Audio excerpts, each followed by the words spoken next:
হজরত শাহজালাল আন্তর্জাতিক বিমানবন্দরে কার্গো শেডের ৯ নম্বর গেটে আগুন লাগার ঘটনা ঘটেছে।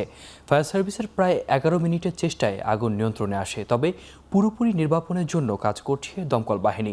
সেখান থেকে সবশেষ খবর জানাতে সরাসরি যুক্ত হচ্ছেন সহকর্মী জাহিদ হাসান। জাহিদ, এই কার্গো শেডে এর আগেও তো ভয়াবহ আগুনের ঘটনা ঘটেছিল।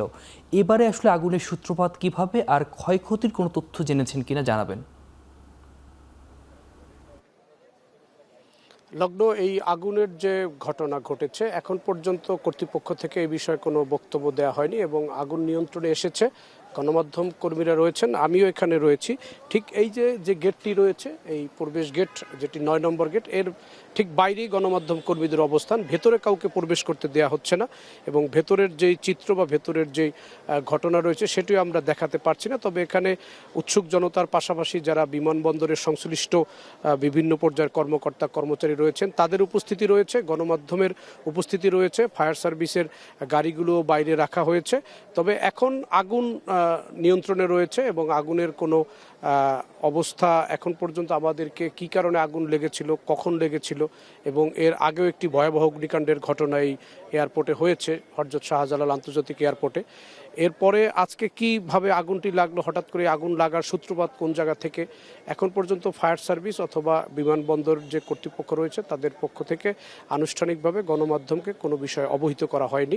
আমরা অপেক্ষা করছি এবং অনেক গণমাধ্যম কর্মীরা এখানে এসেছেন এবং ফায়ার সার্ভিসের শুধু যারা জড়িত এই যে আগুন নিভানোর দায়িত্বে যারা রয়েছেন তারা শুধু ভেতরে প্রবেশ করতে পেরেছেন, তারাই ভেতরে রয়েছেন। এছাড়া গণমাধ্যমের কোনো ক্যামেরা অথবা গণমাধ্যমের কাউকে ভেতরে প্রবেশ করার সুযোগ দেওয়া হচ্ছে না। বাইরেই সবাই অপেক্ষা করছে এবং বাইরে থেকেই তথ্য জানার চেষ্টা করা হচ্ছে।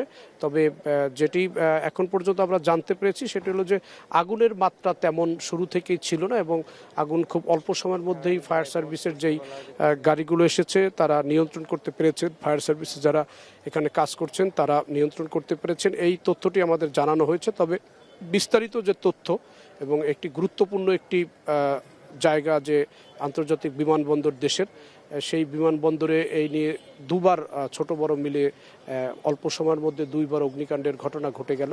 এই বিষয়গুলো নিয়ে কেন হচ্ছে সেই বিষয়ে আমরা জানার চেষ্টা করব এবং আমরা কর্তৃপক্ষের সাথে যখন কথা বলবো বা ফায়ার সার্ভিস যখন আমাদেরকে বিষয় বিস্তারিত অবহিত করবেন তখন হয়তো আমরা আরও বিস্তারিত জানতে পারবো যে কী কারণে এই হযরত শাহজালাল আন্তর্জাতিক বিমানবন্দরে অগ্নিকাণ্ডের ঘটনা ঘটল।